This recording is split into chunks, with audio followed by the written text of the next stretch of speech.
માંગ એવી છે કે છેલ્લા 3 વર્ષથી પાલનપુરની ડિસ્ટ્રિક્ટ કોર્ટ, જે બનાસકાંઠાનું હેડક્વાર્ટર પાલનપુર છે, એની ડિસ્ટ્રિક્ટ કોર્ટ જગાણા ખાતે લઈ જવાની હિલચાલ ચાલી રહી છે। એ માટે છેલ્લા 3 વર્ષથી અમે વકીલ એસોસિએશન વારંવાર જુદી જુદી જગ્યાએ રજૂઆતો કરી છે। જુદા જુદા પાલનપુરના સંગઠનો, આજુબાજુના ગામડાના સરપંચો, બીજા જેટલા જ નાના મોટા લારી ગલ્લાવાળા બધા જ લોકોએ રજૂઆત કરી છે અને હાઈકોર્ટ અને ગુજરાત સરકારને મોકલાવ્યું છે। છતાં પણ હજુ કોર્ટ અહીંયા જવાની હિલચાલ ફરી ચાલુ કરેલી છે। એના સામે અમારો સખત વિરોધ છે। અહીંના વકીલો માત્ર વકીલો માટે નથી લડતા, માત્ર પક્ષકારો માટે। આજુ પાલનપુર શહેર આખું ડિસ્ટ્રોય થઈ જાય જો અહીંયાથી કોર્ટ જતું રહે તો નાના લોકો જે રોજગારી પાલનપુરમાં મેળવે છે એ પણ પૂરી થઈ જાય। અહીંની નેતાગીરીને પણ અમે કહીએ છીએ, વારંવાર અમે બધાને રજૂઆત પણ કરેલી છે।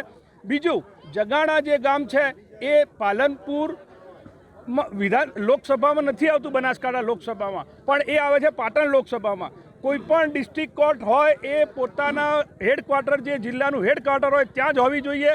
અહીં સંપૂર્ણ જગ્યા, ઘણી સરકારી જગ્યાઓ છે અને અમે એવું કહીએ છીએ કે બહુમાળી બિલ્ડિંગ બનાવી અને અમારી કોર્ટ પાલનપુર ખાતે રાખવી જોઈએ। એ અમારી માંગ છે અને ત્યાં સુધી અમે લડી લેવાના છીએ। આજે અમે પાલનપુર બારમાં પ્રેક્ટિસ કરતા એવા 1000 વકીલો અને આખા બનાસકાંઠા જિલ્લાની માંગણી લઈ અને અમે આજે અગાઉ 3 વર્ષથી અમે આ ધરણા કરી રહ્યા છીએ। અમે ઘણા કાર્યક્રમો રજૂઆતો કરી છે, પણ કોર્ટ જગાણા લઈ જગ્યા ફાળવી છે અને જગાણા લઈ જ જવાના છે। એના ભાગરૂપે આજે પ્રતિક ધરણા અમે યોજ્યા છે। આવનાર સમયમાં અમે કદાચ ઉપવાસ પણ કરીએ, દેખાવ પણ થાય, એમાં પાલનપુરની જનતા પણ જોડાશે, જુદા જુદા સંગઠનો પણ જોડાશે। એક વાતનો વાંધો એ છે કે કલેક્ટર કચેરી અહીંયા રહે છે અને જિલ્લા પંચાયત અહીંયા બને છે, બીજી કચેરી અહીંયા, ફક્ત કોર્ટને ખસેડવાનો નિર્ણય કેમ? આ વાતનું અમને આજે પણ દુઃખ છે। એટલે વકીલોની માંગણી છે કે આ કોર્ટ અહીંયા રહે।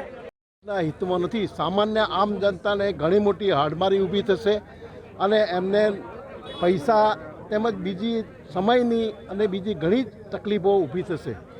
આ નિર્ણય કોઈપણ રીતે પ્રજાના હિતમાં નથી અને ન્યાય સસ્તો આપવાની અથવા તો ઘરે ઘરે ન્યાય આપવાની જે વ્યવસ્થાની વાત છે એ વ્યવસ્થાનો પણ ભંગ કરે છે। એટલા માટે આ જે હિલચાલ છે એ બંધ કરવી જોઈએ, તાત્કાલિક અવસરથી બંધ કરવી જોઈએ, નહીં તો અમે પ્રતિક ઉપવાસ કરી અને વકીલ આલમ એનો સખત વિરોધ કરશે।